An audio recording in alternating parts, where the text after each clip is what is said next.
What's up, everyone? Ace here. Hope you guys are having a great day so far. Now, what you see right here, I am bringing you some footage from CES 2017. Now, I did mute the audio just because they had a lot of loud music in the background. I kind of wanted to explain exactly what was going on. Here, I was actually trying out the VR backpack. Now, yes, I have already tried VR before, but this VR backpack with the HTC Vive has solidified the fact that I do want a Vive.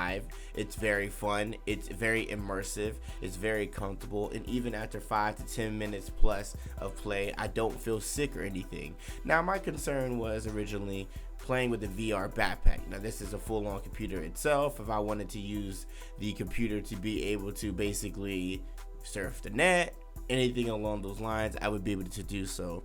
And the gentleman here, and I'm sorry if I mispronounce it, it is Tsinghua Tongfang Corporation, allowed me to use their VR backpack to be able to use a mountain climber simulator. And honestly, it was funner than I thought it would be. And now, of course, you're not going to see the footage, and I am so sorry, and I do apologize for it because I wish that I would have been able to have the VR footage. But they were showing the footage on the screen, but not for me. They were showing the footage just as a general area so people could see what it looks like. Now, using this backpack itself, it was interesting because I wouldn't think that I would want to use any type of VR backpack, especially because I don't want to have a computer on my back at all.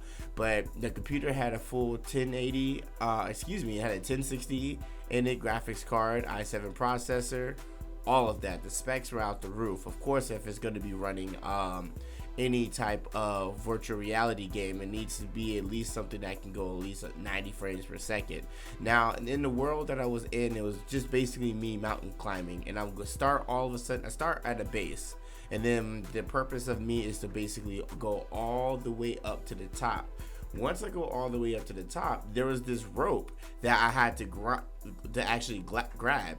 And one thing that I noticed with the controllers with the HTC Vive, if you guys have ever used them, the way they are, there's buttons on the top of them and there are buttons underneath them, if they're like triggers.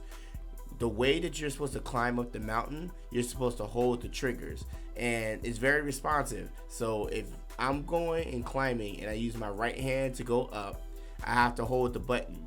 If I let go of that button, I will fall to my death until I use the left hand to go up and use the button underneath. Now, the problem that I kind of saw with this at times, because I wasn't trying to, but the buttons on top of the controller are actually very sensitive. So you have to be a little careful. And as you can see, the backpack is on me. It doesn't seem bad at all. I will say that. I was actually quite surprised. It's not heavy at all. It's not warm or hot or anything along those lines. And I would have loved to have been able to test it out for a longer period of time, maybe about a good 20 to 30 minutes. And just to see if it would get harder, because I mean that was my main concern last year when I was at E3 and we saw this backpack being shown at the PC gaming show. Now, I asked the couple of the guys there, say if I wanted to basically record what I'm doing, use a green screen, and also take the footage of what I see in the HTC Vive, and be able to put it over so I can be able to edit it and so you guys could be able to see what I'm seeing. And they told me yes, it is very possible for me to be able to do so. I can connect it to a graphics card. I can connect it to a capture card. I can connect it to another machine. So basically everything will be captured. So I have the Elgato that it's built directly into the PC itself. So what they were saying and what they were explaining to me is if I wanted to use the HDMI port, which is in the backpack itself, I can connect that directly to the Elgato. And from there, the Elgato will actually pick up what I'm seeing from the Vive.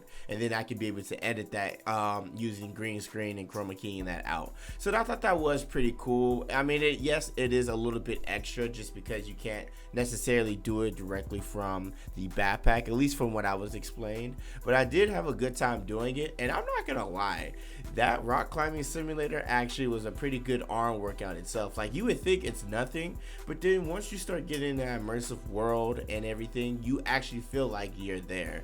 But like I said again, I do want to apologize for not being able to show you exactly what I was looking at. It was a mountain climber center simulator. It was something that they had developed right now. It's not officially out on Steam yet.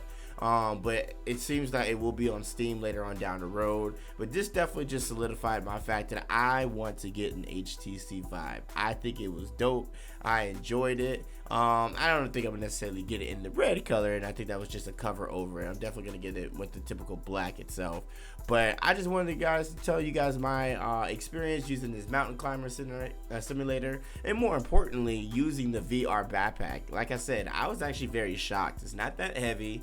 Yeah, there's some wires there and everything. And do I look a little crazy?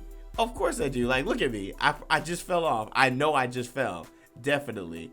But I just wanted to tell you guys about my experience, that you guys know what I thought about it. Let me know what you guys think in the comment section below. And anyone that has HTC Vive or any type of VR headset, let me know. If you guys have had the opportunity to check the backpack out, let me know. Thank you guys so much. This is Ace of All Trades with GameIlluminati.com, and I'm out.